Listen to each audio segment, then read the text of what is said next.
मलमास का महीना क्या है? ये महीना कब से शुरू हो रहा है? मलमास के महीने में आर्थिक स्थिति को सुधारने के लिए हम क्या उपाय करें? इस महीने में किन 5 चीज़ों का दान करना शुभ होता है? मलमास के महीने में हमें क्या कार्य करना चाहिए? इस महीने में किन कार्यों को करना वर्जित होता है? साथ ही मलमास के महीने में हम कौन सी 3 सब्जियां भूल कर भी नहीं खानी चाहिए? हर हर महादेव, जय भोलेनाथ। हिंदू धर्म में मलमास के महीने का बहुत महत्व है। इस माह को अधिक मास या पुरुषोत्तम मास भी कहते हैं। इस माह में किसी भी प्रकार के शुभ कार्यों को करना वर्जित होता है।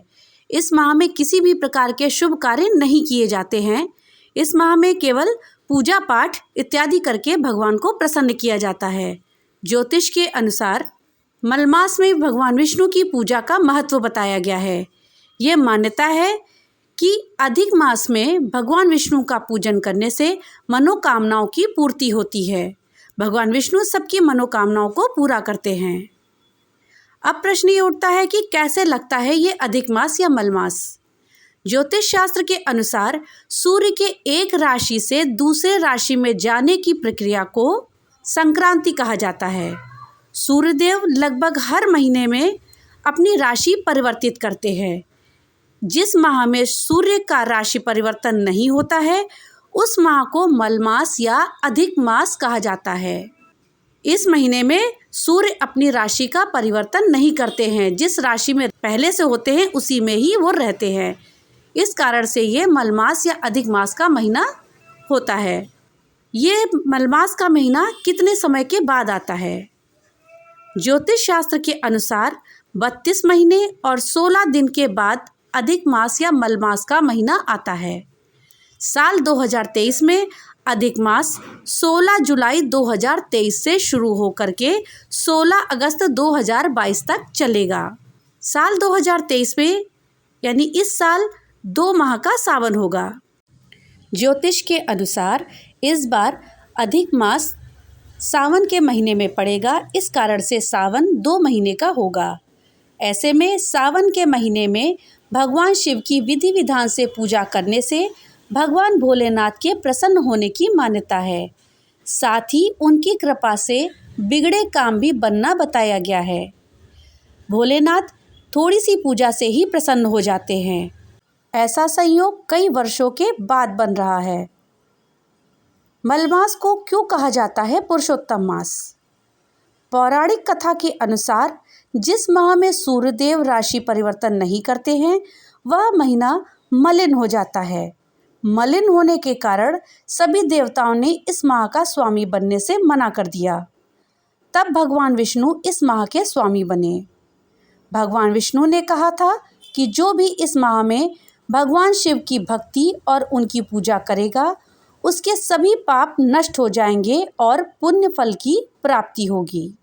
इस महीने में कई ज्योतिषी उपाय बताए गए हैं जिनको करने से आर्थिक समस्याएं खत्म हो जाती है। साथ ही वैभव और समृद्धि की भी प्राप्ति होती है। तो चलिए जानते हैं वो कौन से उपाय हैं जिनको करने से हमारी आर्थिक स्थिति समृद्ध हो जाती है। पहला उपाय, सूर्य देव की पूजा करें। इस महीने में हमें सूर्य देव की पूजा करनी चाहिए। ऐसा करने से सूर्य देव प्रसन्न होते हैं और हमारी आर्थिक स्थिति में सुधार करते हैं। दूसरा उपाय, माँ लक्ष्मी की पूजा करें। माँ लक्ष्मी की पूजा करने से माँ लक्ष्मी प्रसन्न होती हैं और जब माँ लक्ष्मी प्रसन्न होंगी तो वो हम पे अपनी कृपा देंगी। तीसरा उपाय, पीपल की पूजा करें। इस महीने में हमें पीपल के वृक्ष की पूजा करनी चाहिए। चौथा उपाय, भगवान विष्णु और तुलसी की पूजा करें। खरमास के महीने में भगवान विष्णु की पूजा का विधान है। इस महीने में विधि विधान से माता तुलसी और विष्णु भगवान की पूजा करें। ऐसा करने से विष्णु भगवान प्रसन्न होंगे और अपनी कृपा हम पर बरसाएंगे।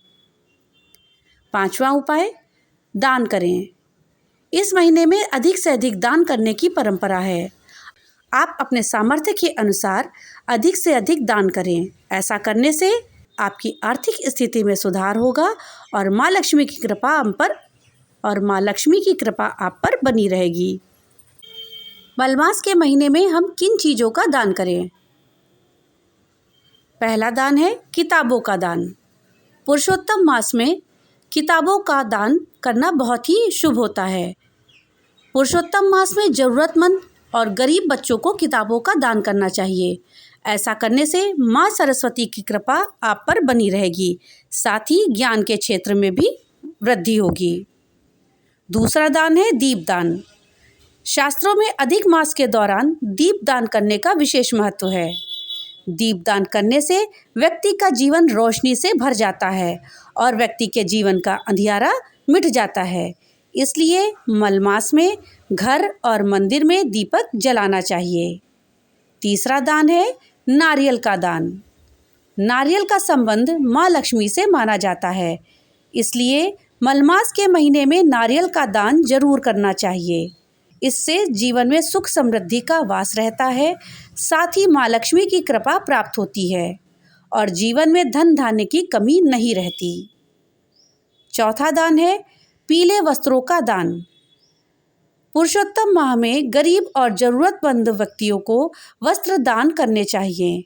ऐसा करने से आपको भगवान विष्णु का आशीर्वाद प्राप्त होता है। साथ ही अगर हो सके तो पीला वस्त्र दान करें। ऐसा करने से जीवन में सकारात्मकता का वास रहेगा और आपकी आर्थिक स्थिति अच्छी रहेगी। पांचवा दान है भोजन का दान। मलमास में अन्न का दान करने से अक्षय पुण्य की प्राप्ति होती है। साथ ही ऐसा करने से माँ लक्ष्मी और देवी अन्नपूर्णा प्रसन्न होती हैं और हमें आशीर्वाद देती हैं। वहीं घर में धन धान्य का वास भी होता है। इसलिए पुरुषोत्तम मास में कभी भी भोजन का दान कर सकते हैं। वहीं इस माह में आप केले का भी दान कर सकते हैं। केले का दान करने से घर में सकारात्मकता आती है, साथ ही घर परिवार के लोगों में प्रेम भी बढ़ता है। मलमास के समय में मांगलिक कार्यों जैसे विवाह, मुंडन, उपनयन संस्कार, गृह प्रवेश आदि कार्यों की मनाही होती है। ये शुभ कार्य इस महीने में नहीं किए जाते हैं, इनको करना वर्जित होता है। हालांकि आप खरीदारी कर सकते हैं, खरीदारी की मनाही नहीं होती है। अधिक मास के महीने में हमें ये 4 कार्य जरूर करने चाहिए। पहला कार्य, अधिक मास में भगवत पाठ का विशेष महत्व होता है। मान्यता है कि श्रावण मास में भगवत कथा का पाठ या श्रवण करने से या सुनने से साधक को मोक्ष की प्राप्ति होती है। दूसरा कार्य, अधिक मास में शालिग्राम भगवान की उपासना से भी विशेष लाभ मिलता है। इसलिए हर दिन शालिग्राम भगवान के समक्ष घी का दीपक जलाएं। ऐसा माना जाता है कि ऐसा करने से साधक को अखंड सौभाग्य की प्राप्ति होती है। तीसरा कार्य, अधिक मास में श्रीमद् भागवत गीता के 14वें अध्याय का नियमित रूप से पाठ करें। माना जाता है कि ऐसा करने से कार्य क्षेत्र में उत्पन्न होने वाली परेशानियां दूर हो जाती हैं और आपके कार्य निर्विघ्न पूरे होते हैं। चौथा कार्य, अधिक मास में ब्रह्म मुहूर्त में उठकर पूजा पाठ का विशेष महत्व है। अधिक मास में ब्रह्म मुहूर्त में उठ कर के पूजा पाठ का विशेष महत्व है। साथ ही इस महीने में प्रातःकाल स्नान ध्यान के बाद गायत्री मंत्र का जाप करें। ऐसा करने से आपके सभी कष्टों का नाश होता है।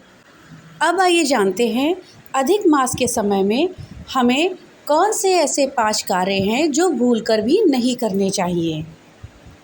पहला कार्य, मलमास के समय में मांगलिक कार्यों को करने की मनाही होती है। इस वजह से इस माह में गृह प्रवेश, विवाह, नामकरण, तिलक, मुंडन, सगाई आदि नहीं करते हैं। दूसरा कार्य, मलमास के समय में नया मकान, नया प्लॉट, दुकान आदि की खरीदारी नहीं करते हैं। ऐसा करना अशुभ हो सकता है, तो कोशिश करें इस महीने में कोई भी नई चीज़ ना लें। तीसरा कार्य जो इस महीने में करना वर्जित होता है वो है तामसिक वस्तुओं जैसे लहसुन, प्याज, मांस, मछली आदि का सेवन नहीं करना चाहिए। इसके अलावा शराब, सिगरेट, बासी भोजन आदि भी नहीं करना चाहिए। इस महीने में हमें बासी भोजन करने से भी बचना चाहिए। कोशिश करें ताज़ा ही भोजन बनाएं और खाएं। चौथा कार्य जो हमें इस महीने में नहीं करना चाहिए वो है राई, उड़द की दाल, मसूर, मूली, हर तरह की गोभी, साग, पत्तेदार सब्जियां, शहद, इन सब चीज़ों का हमें सेवन नहीं करना चाहिए। शास्त्रों में इनको करने की मनाही होती है। पांचवा कार्य जो करना वर्जित है वो है मलमास भगवान विष्णु की पूजा का माह है, इसलिए इसमें झूठ, चोरी, घृणा, क्रोध, काम, लोभ, गलत व्यवहार, गलत भाषा, अनैतिक कार्यों को करने से बचना चाहिए। आइए अब जानते हैं कि ऐसी कौन सी 3 सब्जियां हैं जिनको हमें मलमास के समय में या मलमास के महीने में भूल कर भी नहीं खानी चाहिए। ये 3 सब्जियां हैं मूली, गोभी और हरी पत्तेदार सब्जियां। ये 3 सब्जियां हमें मलमास के महीने में भूल कर भी नहीं खानी चाहिए। शास्त्रों में इन सब्जियों को खाने की सख्त मनाही होती है। तो दोस्तों ये थी जानकारी कि मलमास का महीना कब से लग रहा है, हमें मलमास के महीने में क्या करना चाहिए, क्या कार्य नहीं करना चाहिए और क्या सब्जी हमें भूलकर भी नहीं खानी चाहिए। जानकारी आपको कैसी लगी हमें कमेंट बॉक्स में लिख करके ज़रूर बताइएगा। वीडियो अच्छी लगी हो तो लाइक और ज़्यादा से ज़्यादा शेयर करिएगा। भोलेनाथ की कृपा आप सब पर बनी रहे। तो मिलते हैं अगली नई वीडियो के साथ, तब तक के लिए राधे राधे।